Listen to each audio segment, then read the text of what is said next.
Bismillahirrahmanirrahim. Assalamualaikum warahmatullahi wabarakatuh. Innal hamdalillah nahmaduhu wa nasta'inuhu wa nastaghfiruh wa sholatu wassalamu ala asyrofil anbiya'i wal mursalin wa ala alihi wa sahbihi ajma'in. Pertama-tama marilah kita manjatkan puji dan puja syukur kehadirat Allah Subhanahu wa taala yang telah memberikan rahmat dan hidayahnya. Kedua kalinya selawat serta salam kita aturkan kepada junjungan kita Nabi Agung Nabi Muhammad Shallallahu Alaihi Wasallam yang kita nantikan syafaatnya di yaumul qiyamah nanti. Amin Allahumma amin. Ya, langsung saja saya di sini akan menerangkan tentang thariqat-thariqat yang ada di Indonesia. Pertama, sejarah thariqat. Thariqat mulai muncul pada abad ke-6 Hijriah dan abad ke-7 Hijriah. Terjadi sebuah pertumbuhan dan perkembangan dinamika tasawuf, ditandai adanya sebuah institusional tasawuf dengan melambaganya ikatan persaudaraan, organisasi lembaga para sufi yang disebut thariqah atau tarekat. Ordo-ordo kesufian tersebut berkembang di bawah payung ajaran masing-masing guru sufi atau mursyid. Yang kedua, B. Pengertian tarekat. Tarekat secara bahasa berasal dari bahasa Arab, yaitu thariqah, yang memiliki arti jalan atau cara, metode masyhab atau aliran padan serta garis pada sesuatu. Yang kedua, secara istilah, thariqah diartikan sebagai metode olah batin sebagai upaya pendekatan diri kepada Allah dengan memperbanyak zikir, ibadah, dan perenungan spiritual. Yang ketiga, thariqat juga diartikan sebagai perjalanan spiritual. Seseorang menempuh ngaku mistik dengan rangka menuju kepada Tuhan dengan jalan tazkiyah al-nafs. Asal-usul thariqat. Esensi thariqat sebenarnya sudah ada pada zaman Nabi. Misalnya, dalam perihal wirid, Nabi pernah memberikan amalan kepada Abu Bakar dengan wirid Ismu al-Mufrad, yakni lafal Allah, sedangkan kepada Ali, Nabi memberikan amalan wirid al-Nafi wal Isbat, yakni lafal la ilaha illallah. Kepada kedua sahabat tersebut oleh Nabi dianjurkan melakukan wirid dalam kondisi khalwat atau menyepi. Istilah thariqat sendiri baru muncul pada akhir abad kedua Hijriah. Dengan berkembang awal abad ketiga Hijriah, thariqat sebagai sistem akidah, spiritualitas, akhlak, dan aturan-aturan tertentu bagi kelompok penempuh sufi. Kemudian dikenal sebagai persaudaraan sufi yang di dalamnya terdapat bimbingan seorang mursyid atau guru spiritual sufi. Sistem dalam thariqat bersifat unik, batiniah dan simbolik, serta berbasis pada hati. Thariqat lahir sebagai kelanjutan dari gerakan zuhud. Zuhud asketisme menjaga jarak dengan dunia yang pada awalnya bersifat individual, kemudian menjadi sebuah gerakan terlembagakan. Unsur-unsur thariqat.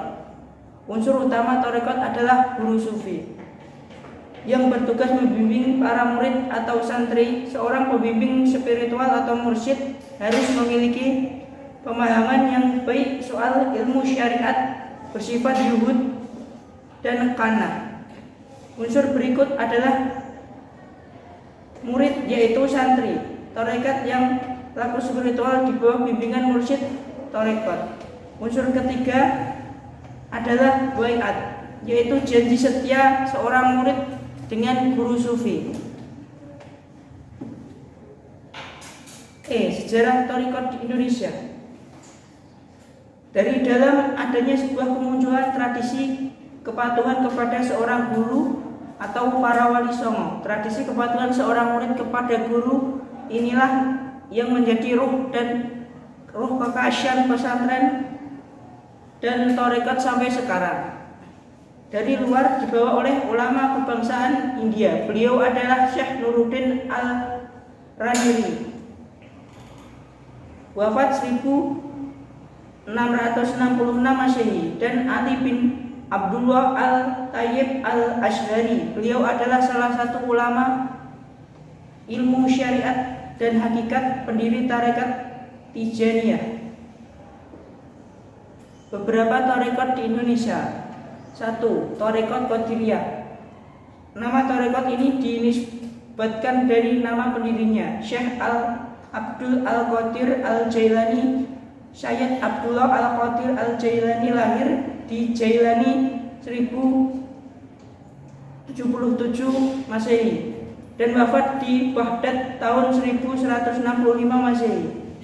Ajaran zikir utama tarekat Qadiriyah adalah melantunkan kalimat suci, istighfar, tahmid, selawat, dan kalimat tauhid. Tarekat ini juga dikenal sebagai tarekat paling toleran dan mudah diterima masyarakat. Tarekat ini juga dikenal penuh kemanusiaan dan suka berdamai.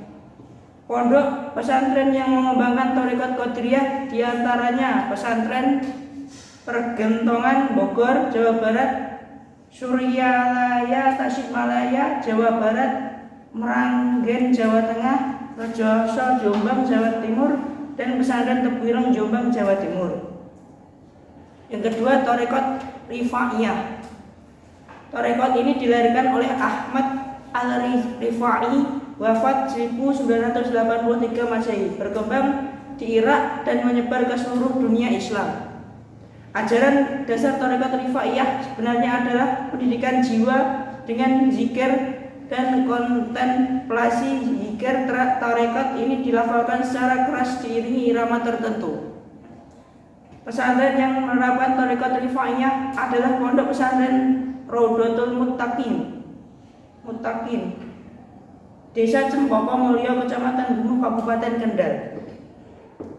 3. Tarekat Naqsyabandiyah. Nama tarekat ini dinisbatkan pada foundernya, yaitu Syekh Bahuddin Al-Naqsyaband, wafat 1389 Masehi di Turkistan. Tarekat ini bercorak Persia, diwarnai dengan elemen Turki, lebih mengutamakan zikir khaf dan zikir dengan suara rahasia. Pesantren yang menerapkan tarekat Naqsyabandiyah adalah Pondok Pesantren Manbaul Ulum Kesuren Sumur Pecong Serang. 4. Tarekat Syadziliyah. Tarekat yang didirikan oleh Syekh Ali Al-Syadzili ini berkembang pesat di Maroko, Tunisia, dan ke timur jauh. Tarekat Syadziliyah merupakan sistem tarekat yang sifat ajarannya sederhana. Di antaranya mutlak meninggalkan maksiat. Tarekat ini menuntut para penempuh laku spiritual untuk menjalankan ibadat-ibadat sunnah semampunya serta mengamalkan zikir minimal 1000 kali sehari semalam. Ajaran lainnya adalah diperbolehkan menjadi seorang orang kaya dan pemilik modal asalkan hatinya tidak bergantung pada harta yang dimilikinya. Adapun pesantren yang menerapkan tarekat Syadziliyah adalah studi di Pondok Pesantren Manbaul Ulum Kesuren Sumur Pecung Serang. Yang kelima, tarekat Mauliyah. Tarekat ini didirikan oleh Jalaluddin Rumi. Nama Mauliyah berasal dari kata Maulana atau guru kami atau Your Master, yaitu gelar yang diberikan oleh para murid kepada Syekh Muhammad Jalaluddin Rumi. Tarekat Mauliyah memiliki keunikan, yakni ritual zikir disertai tarian musik sampai trans. Cinta dan keindahan membuat ajaran Rumi berbeda dengan aliran tarekat lain dengan memanfaatkan puisi, musik dari seluring dan gitar untuk mengiringi zikir. Cara ini kemudian dikenal dengan sema yang berarti mendengar.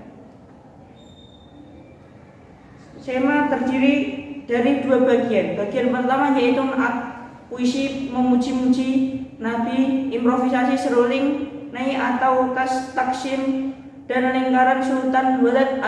Adapun bagian kedua terdiri dari 4 salam, musik instrumental, akhir pembacaan ayat-ayat suci Al-Quran, dan diakhiri dengan doa.